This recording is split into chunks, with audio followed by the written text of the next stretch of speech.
Oui, bonjour à toutes et à tous, et merci pour l'invitation et pour la qualité des interventions. J'ai appris plein de choses pendant les précédents débats. Donc là, on a raisonné un petit peu à droit constant pour voir ce qui pouvait être fait aujourd'hui contre des propriétaires de médias qui pouvaient enfreindre des règles. Avec Julia Cagé et avec l'association Un bout des médias qui est bien représentée ici au fond de la salle, on réfléchit un petit peu en matière de prospective sur comment est-ce qu'on peut changer les régulations actuelles afin d'améliorer les choses.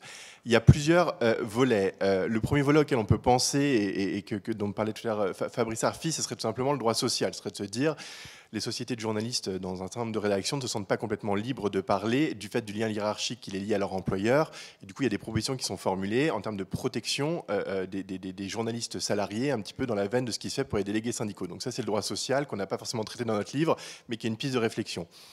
Il y a une deuxième piste de réflexion que pour le coup on a beaucoup développé, qui est sur le droit des sociétés, donc une matière un petit peu barbare qui n'intéresse pas grand monde, mais qui peut être assez utile dans le cadre des médias. Pourquoi ? Parce que derrière toute cette difficulté qu'on a sur le fait qu'on ait des rédactions un petit peu muselées qui ne se sentent pas libres, il y a le lien avec l'actionnaire. Et du coup, il faut aller regarder exactement dans le fonctionnement interne des sociétés, dans la gouvernance des sociétés, dans les conseils d'administration, dans les conseils de surveillance, comment les décisions sont prises et est-ce qu'on pourrait imposer des choses pour que les journalistes soient représentés dans ces instances et qu'ils aient beaucoup plus la parole et un espace de liberté pour protéger le pluralisme et la liberté d'expression.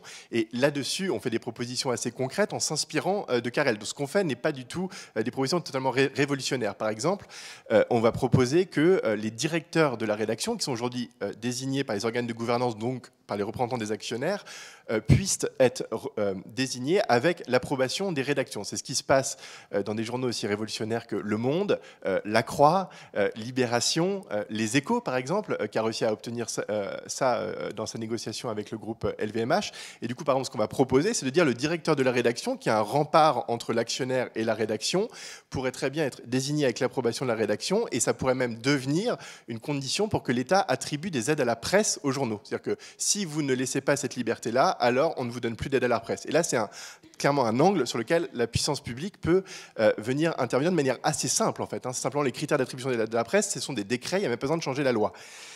Deuxième piste, c'est pour s'opposer à cette concentration grandissante, il y a un truc très simple qu'on peut faire, qui existait déjà dans l'ordonnance de 44, qui a été très bien décrite tout à l'heure par Mathilde Larère, c'est le droit d'agrément. C'est-à-dire, c'est de dire, quand quelqu'un veut racheter la totalité des titres d'un média, il faut qu'il y ait un agrément du conseil d'administration, ça existe déjà dans la loi, et nous, ce qu'on propose, c'est que les journalistes soient représentés dans ce conseil d'administration, et que du coup, si quelqu'un veut racheter un média, le conseil d'administration puisse ne pas donner cet agrément et proposer un acquéreur alternatif qui paiera le même prix que devait le faire le premier, mais qui va avoir négocié d'abord avec la rédaction des garanties sur l'indépendance de l'information. Donc voilà, ce sont des petites choses assez techniques, mais qui peuvent permettre de beaucoup faire avancer les choses. Donc ça, c'est le volet droit des sociétés. Et je vais juste citer un troisième volet avant de laisser la parole aux autres, parce que je sais qu'on n'a pas beaucoup de temps. C'est le gros volet qui est la concentration des médias en tant que tel. Vous savez qu'il existe en France tout un tas de régulations pour empêcher une concentration trop forte. Ces régulations sont très imparfaites. On parle d'une dizaine de personnes qui possèdent la plupart des médias de grande audience en France. C'est grâce à ces régulations qu'il n'y a pas que 2 ou 3 personnes qui possèdent tous les médias, comme ça peut être le cas par exemple en Australie. Donc ces régulations, elles fonctionnent un petit peu, mais pas suffisamment. Il faut les améliorer. Elles sont complètement désuètes parce qu'elles datent de 1986.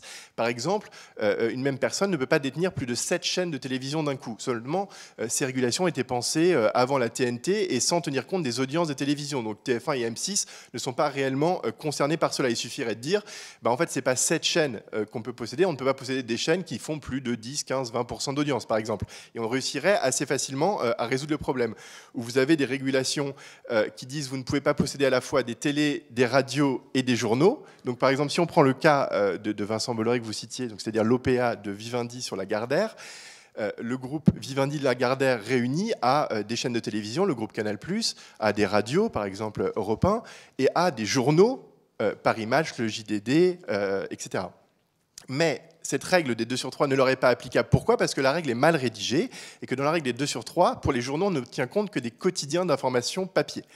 Et du coup, le Paris Match, le JDD sont des hebdomadaires, ne rentrent pas dans cette règle. Donc il suffirait simplement de réécrire un tout petit peu ces règles pour réussir à freiner cette concentration. Il y a beaucoup de choses à faire et donc on met pas mal d'idées dans le débat public et voilà, donc moi je suis très heureux que ça puisse être repris dans le cadre de soirées comme celle-ci. Voilà.